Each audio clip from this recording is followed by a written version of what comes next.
merhabalar ve şimdiden iyi hafta sonları. İlham Veren Hikayelerin sanıyorum artık 8. bölümüne geldik. Tam hızımızla devam ediyoruz. Biliyorsunuz 1. bölümden itibaren alanında uzman kişilerle birlikte burada Be Art Space, Estetik International'ın bu ilham veren noktasında sizlerle alanında uzman kişileri bir araya getiriyoruz. Ve bambaşka konu başlıklarıyla o yayında o konu başlığı ile ilgili en azından ilham veren fikirler ve hikayeler duymanızı sağlıyoruz. Bu hafta sonu öyle bir konu başlığı var ki benim de gönülden bağlı olduğum, 1996 yılından beri içinde olduğum, üniversitesinde ders verdiğim ve kendisini de çok yakından takip ettiğim bir konu başlığını çok değer verdiğim birisiyle, harika bir liderle beraber burada konuşuyor olacağız.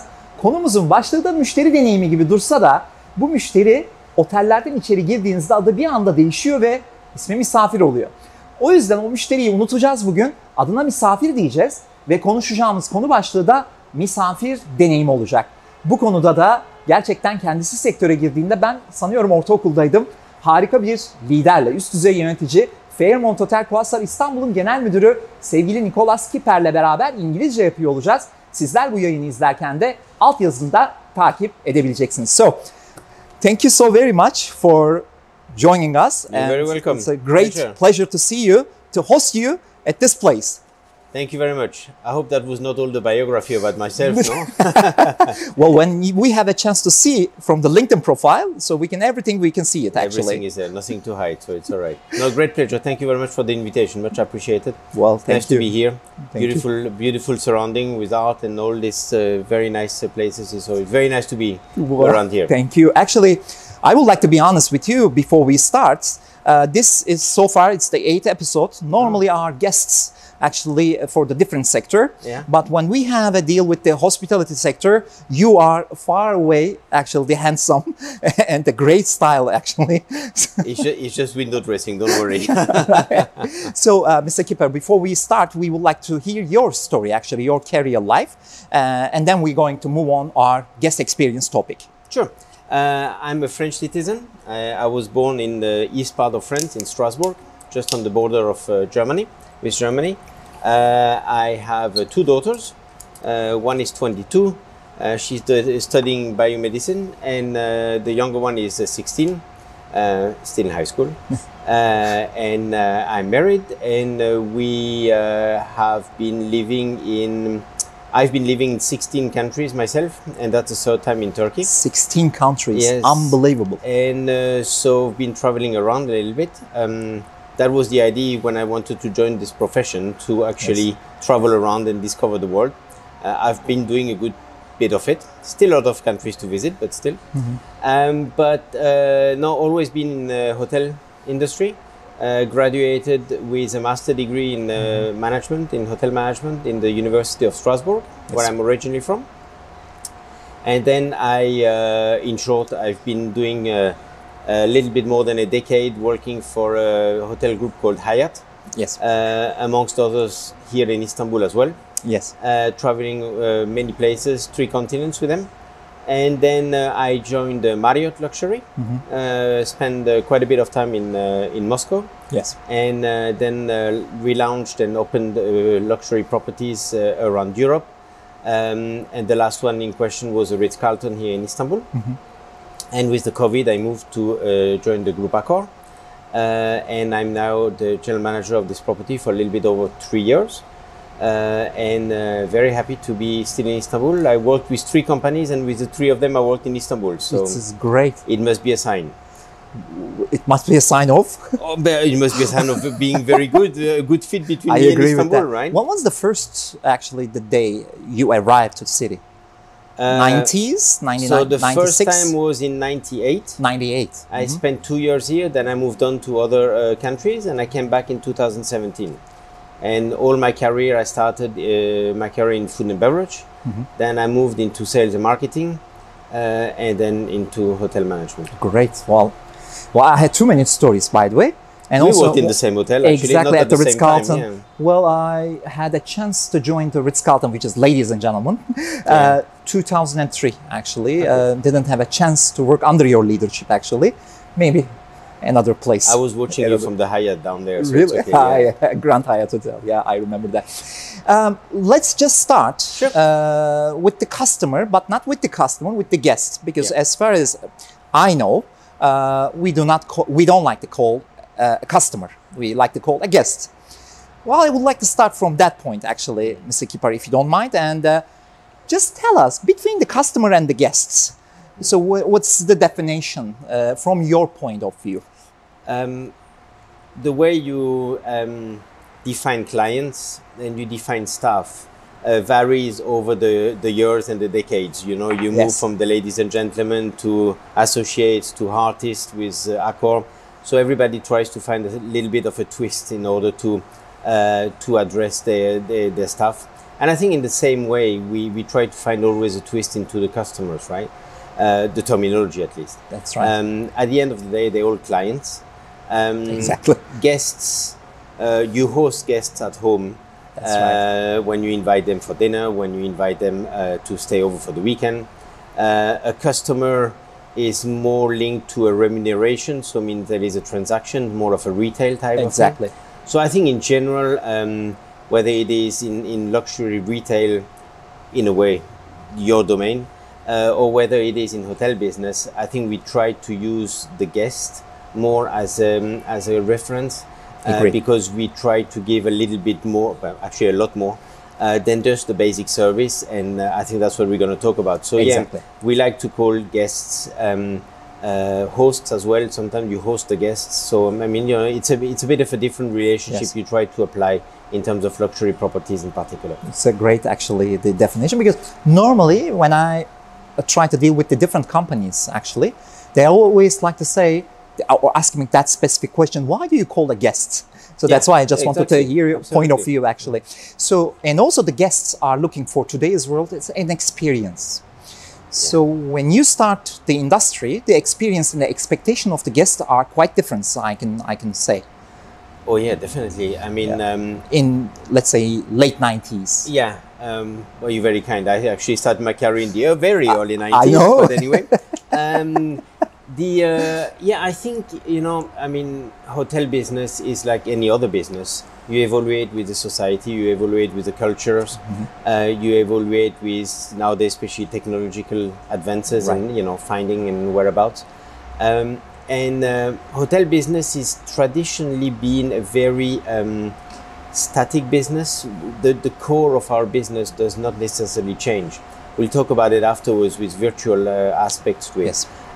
So we actually need to reinvent constantly the way we sell ourselves to our customers, to our guests, the way we present ourselves, the way we address them, what we offer them as additional services, to keep the momentum going, because traveling is something that has been going on forever, literally. Exactly.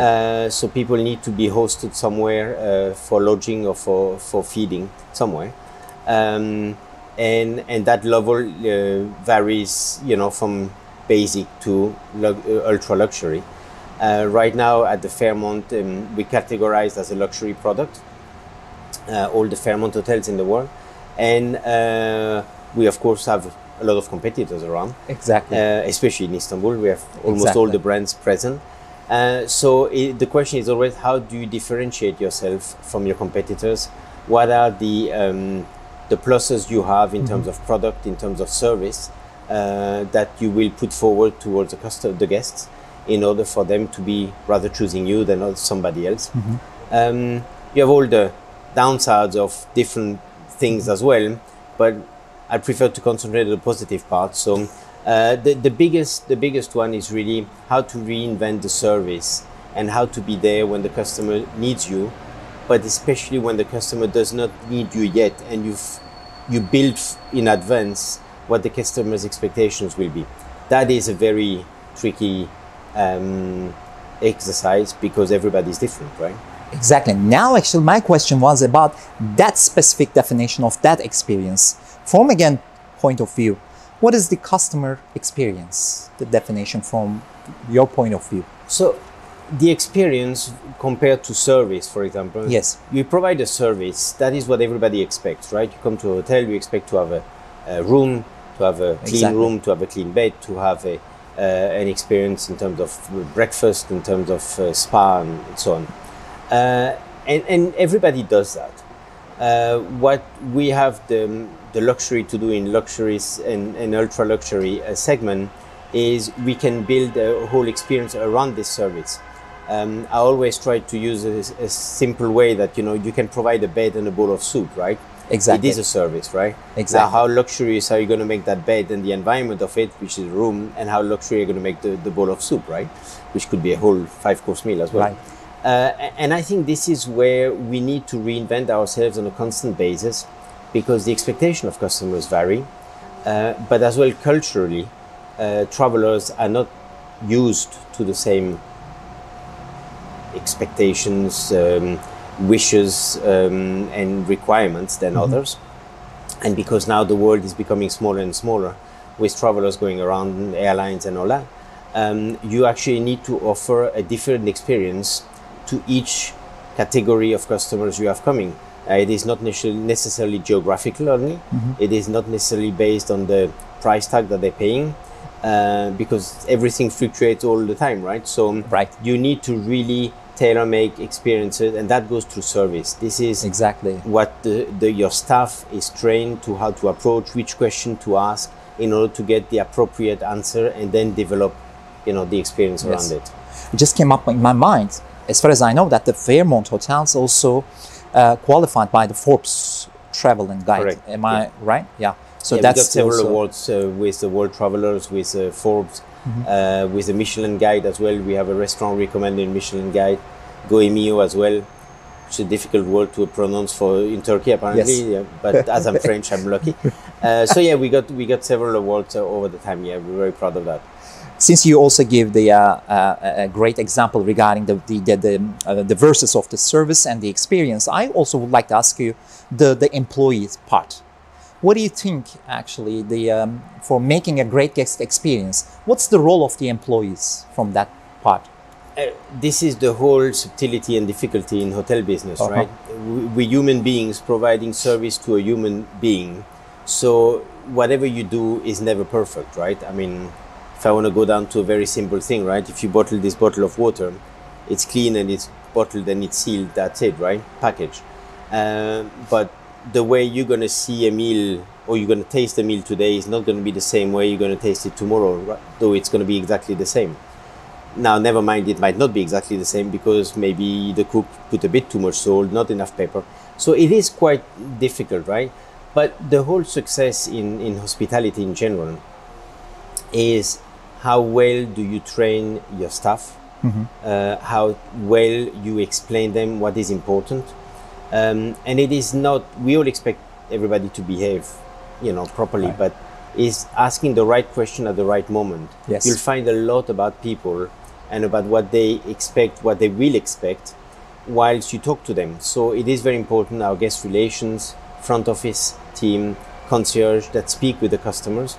So we found out that, where they come from, what they're here for, Yes. and what are they doing here, all these things. So in advance that, they may need transportation tomorrow, they may need a booking to go to the spa, to the restaurant.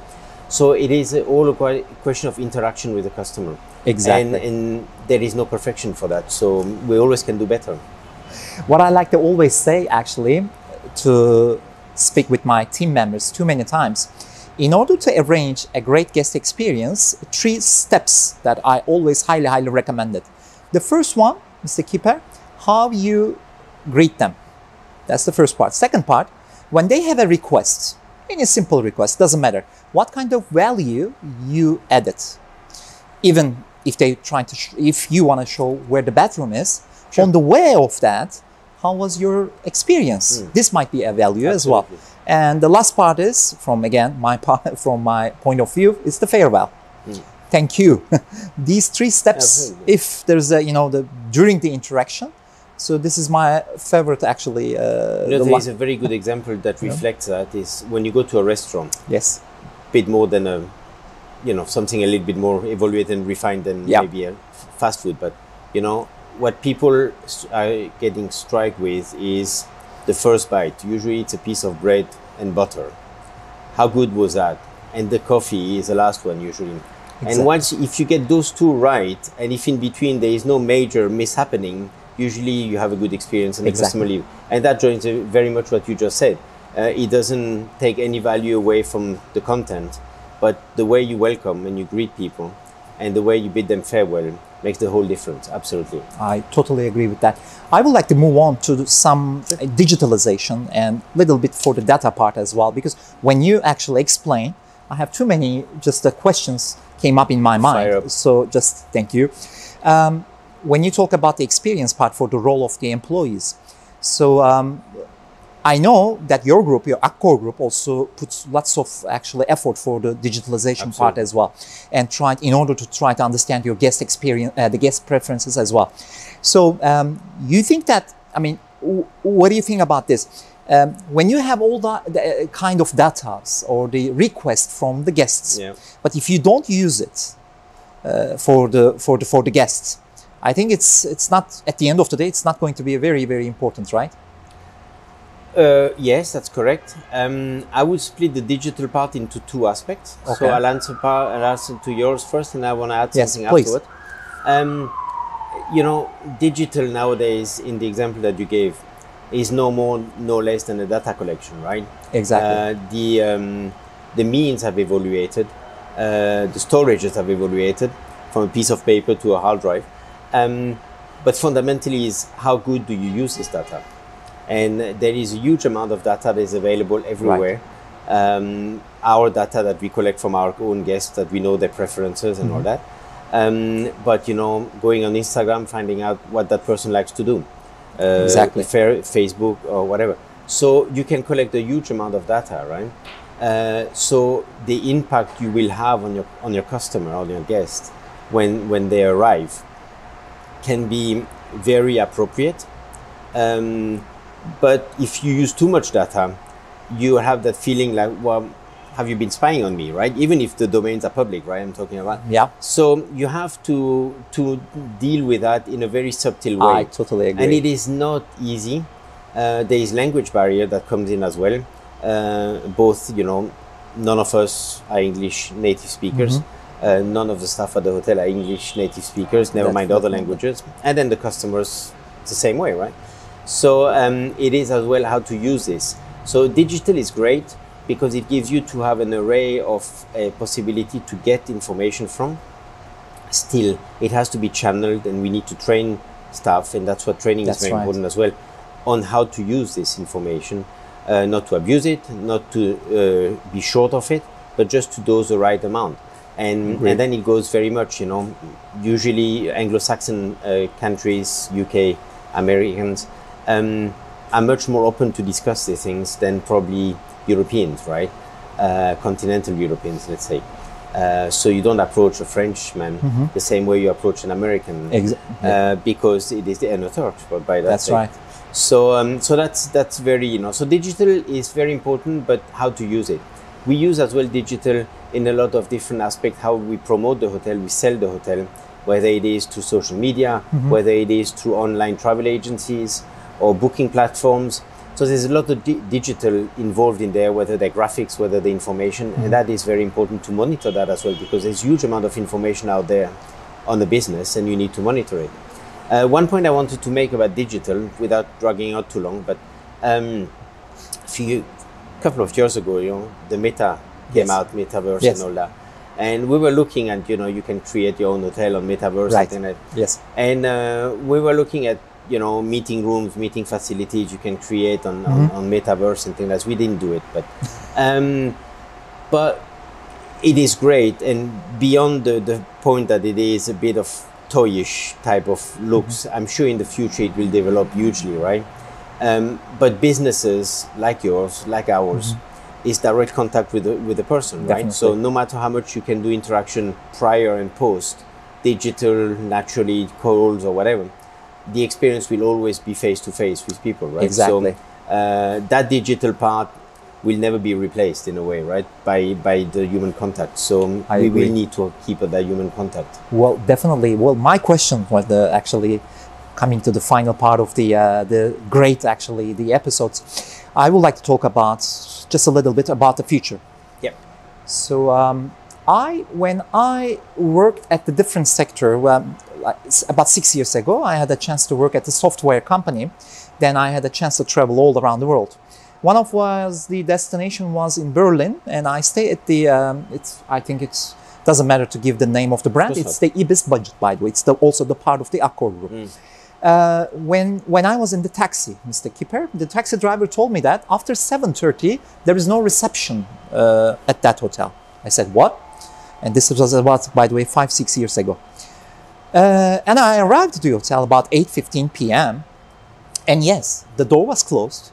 And there's a kind of ATM machine. It looks like an ATM machine. And what you need to do is you have to put the passport number into the machine. Then all the details, which is your reservation confirmation. It's all the details. Looks like the parking, actually paying slot. Looks like that, exactly. And then I paid for one night. It's like a reception agent I'm dealing, but it's machine. And the system gives me a number, digits, like 6 or 8 digits. I don't remember very well. Anyway, I open the main entrance with that digit. And I opened the guest room with that numbers as well.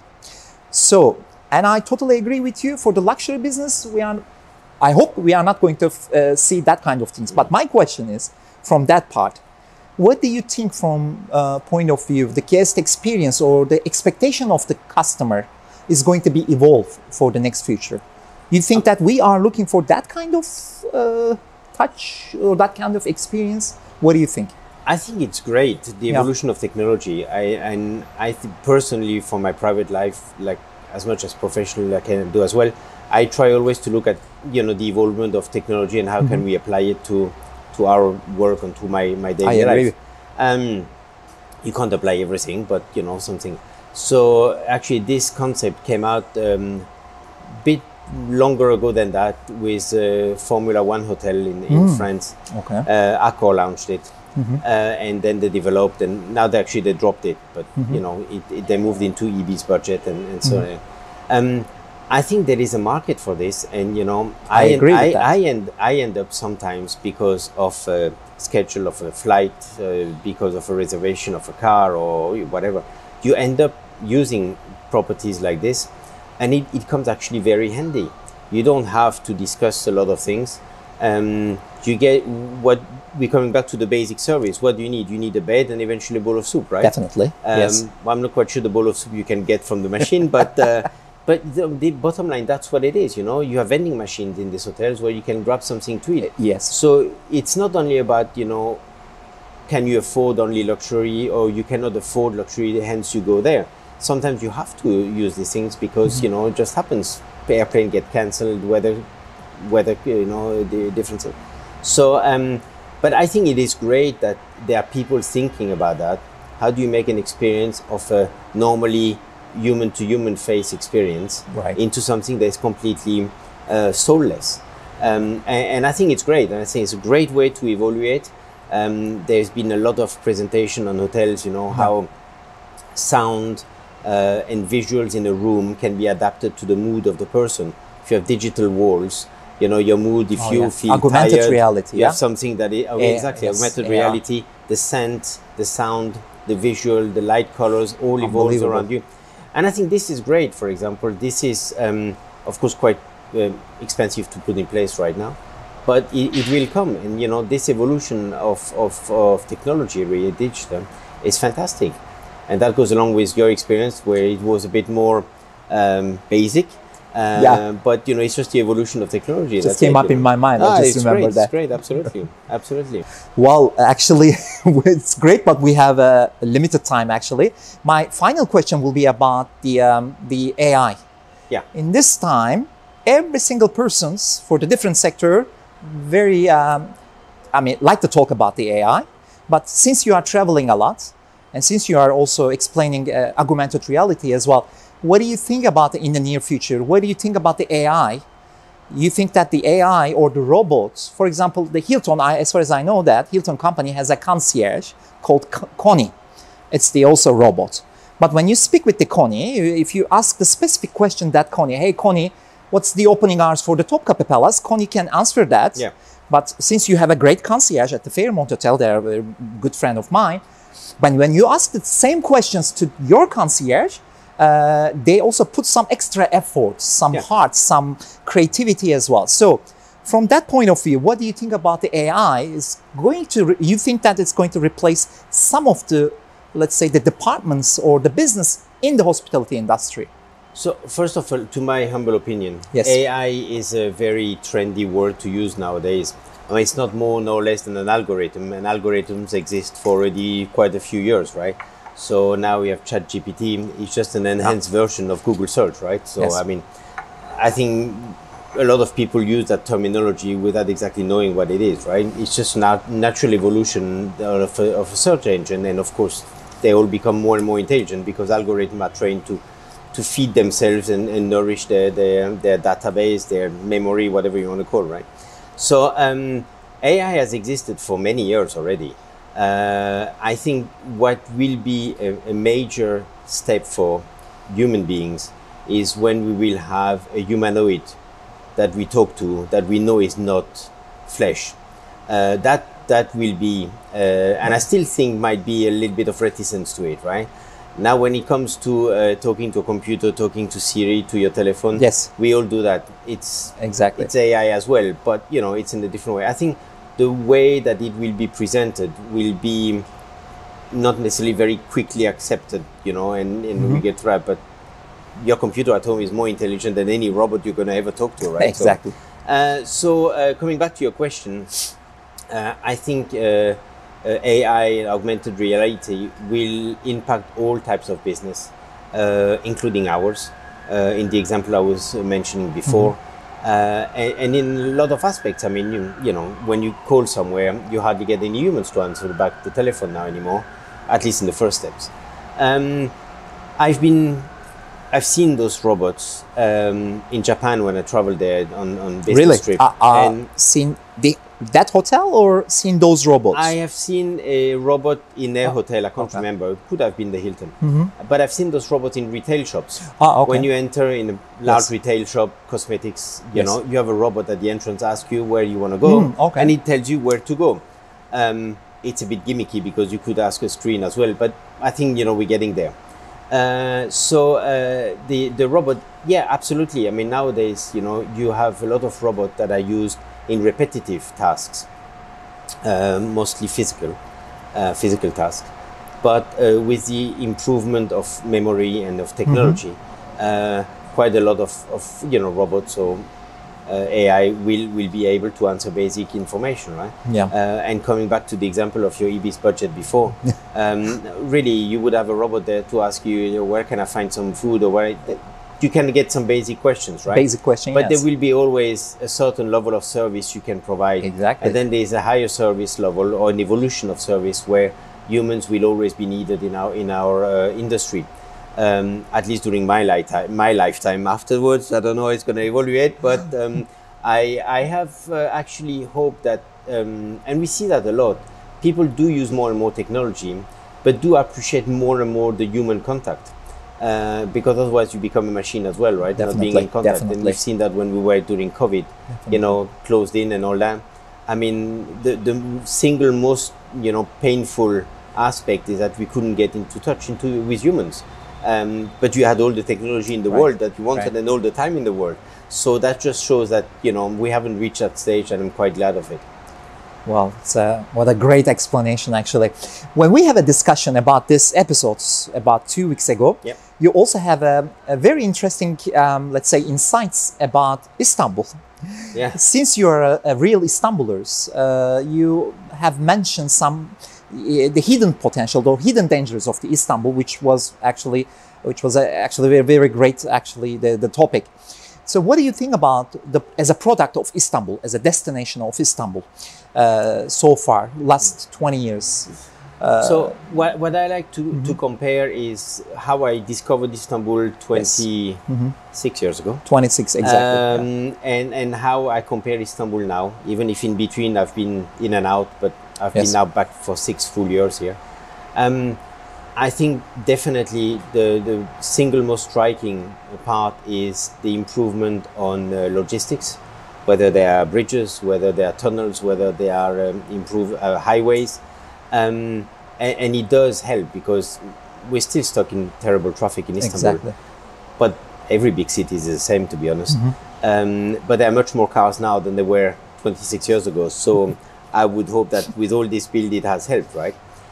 So Public transportation as well. Transportation, tram, metros. and that's what I wanted to ask. You know, you have all the, you know, the metro bus, the tube, and all that. So all these things has hugely improved, I think, the situation in the city. I think Istanbul people still don't like to drop their cars, so they still like to use their cars on a daily basis. And I think this is more of a mentality issue that needs to be addressed, right? Comfortable. It's but all about in my home comfortable. country, no, you know, in Paris, not everybody used the metro. In London, everybody uses the metro. You, the CEO of any company, use the metro, right? So exactly. it's a mentality as well issue. I think what is nice on another side is that Istanbul has kept the part of originality that has always made Istanbul what it is, right? Sultanahmet section, the Bosphorus. You can't get rid of the Bosphorus, but you know, all these vibes and all that has been cultivated and has been maintained, right? So yes, it's a mess when you go to Sultanahmet, your Grand Bazaar, everything, but that's the charm of it as well, right? So, and I hope we're never going to lose that, because this is fantastic. On the flip side of that, I think there is a lot of potential in Istanbul that is underutilized. Because I have friends coming or family, oh, what are we going to do? So you go and see the monuments, you see the historical part, the cisterns, the mosques and all that. Great. But eventually, once you've done it once, maybe twice, that's it, right? You're not going to do it again, except when you're here as a host. And I think Istanbul has lack a bit behind in developing new accessibility to existing places. I'm not saying to create new places, but there are great things that, you know, are not necessarily put forward or are not enhanced properly, either by accessing it, road quality, or, you know, not accessing by road at all sometimes, or by not enhancing the place itself and renovating or keeping up in a certain shape. And this for me is a shame, because I know a lot of those places, but I know that most of the people, they miss that about Istanbul. And this is actually a lot more to discover to Istanbul than what just a simple postcard shows, right? So I think, you know, with time, hopefully, and development of tourism, maybe we should stop developing too many hotels and concentrate on developing more of what is Istanbul all about. Exactly. Gives less competition to us, but at the same time gives more choice to the travelers. I agree. And the stories also are very important about from there. So before we finish this great episodes, what we do at the end of each episodes, we like to hear your, first of all, favorite books for our viewers actually. Which book would you like to advise for advising viewers? A specific book or a specific author, I may not be able to. I must say that I still prefer to read in French. All right. Probably with the aim of keeping my vocabulary as well, because having left France for more than 30 years, you know, kind of lose the vocabulary sometimes. So I do prefer to read in French. I evaluated from books to iPads. I have everything on one iPad, so it's easier to read. I like crime scene, you know, more investigation kind of novels. And I think the great thing about books is you can escape yourself from the surrounding world you have around you. Yes. And it gives you that part of dream. Everybody has their own, of course. I read right now a very famous author in France, Guillaume Musso. And he specialized in this kind of thrillers. This is my type of books that I like to read. He's not the only one, but I like the part of, you know, dream about it. And that's nice. And at the counterpart with movies, because you mentioned movies. Yes, please. I think as much as a book is instructive, because you read and you discover new vocabulary, new words, and it still generates your imagination. At the counter side of that, I don't like to watch French movies in general, except comedies, because they're too complicated. You know, you need to think so much. You need to think more than when you read a book. And eventually a movie, to my opinion, my humble opinion, is that it should be a complete take out of your current situation. You look at it and it doesn't need to be particularly low key in terms of intellect, but it has to give that magic of, you know, you escape for an hour. Actually, most movies now are 3 hours, but so that's it. But I like a lot of genre movie as well, English authors and English acting. Any specific one came up in your mind? Yeah, let's say the Grand Budapest Hotel. I'm 100% sure you look. Yeah, I like that. Yeah. I like that. Since It's a bit of a caricature, but yes, I like that. It is. And I like you know, movies very English, EastEnder kind of thing, you know, and Snatch, things like this, which are not necessarily movies for all public, but yeah, because I like the vocabulary used in those movies, and it is a bit more than just a basic action movie. It goes a bit beyond that, and I like second meanings and things like this. But I must say, in defense of my own country, that French comedies are one of the best sense of humor I've ever come across. Yeah, I know. But you got to be a native, otherwise it's very, very difficult. Exactly, exactly. Since you like the novels about police and the crime, the Para Palace Hotel, I'm 100% sure you went there, but the Agatha Christie, actually she wrote a specific novel in the Para Palace Hotel. But the interesting thing is, in 1925 or 28, she disappeared about 2 weeks. Exactly. And then in 1974... In the hotel? Or? No. Okay. It is not. It's in somewhere in the US. But in 1970, when she was dying, and the Warner Brothers, it's Warner Bros. Today, they tried to produce the movie about those disappearing story. And there was a link, it seems, between that disappearing Agatha Christie, between Para Palace and USA. I don't know, yes. And she stayed at 101, as far as I remember, the number of the room. But anyway, once you get there, I'm sure you're going to find in the hotel as well. That's interesting. I didn't know that interesting. Part of the story, there's a link, very interesting link. Is it based on the true? I don't know, but just wanted to add it. The Romanesque part of it is sometimes more important than the truth, right? So exactly. And plus, any inspirational story, it might be in your industry. It might be, I don't know, just an inspirational story that you would like to share it with us. Or if you changed a guest life in your properties as well, this might be also inspirational stories as well. It's up to you. Guest life might be a little bit over my capabilities, but who knows, maybe without knowing it. No, I remember a couple of years ago we hosted a very luxurious fam trip. So these are travel agents and people in the profession that sell hotels to customers. Came to B2B, B2C, came to the hotel, and it was very high profile. We had all the CEOs and of the company as well there, and we tried to create an experience that really is something that they will take with them. And that, you know, you can't, that kind of money can't buy MasterCard type of, you know, promotion. And we've taken them on a boat trip, which everybody does, right? Yes. And I can't remember the name, but we dropped them off in a particular place. Okay. And we told them, okay, now this is a treasure hunt. So you need to find your way to the next dock where it was. It was here on the Bosphorus. And then we left them in the nature, really, with some of our people, of course. But a lot of these men and women are not used to that, right? They usually used to jump from a very luxurious car into a luxurious hotel and luxurious room, and then we left them there by themselves, you know, walking or renting a bike or renting something to reach the next dock to board again on the boat.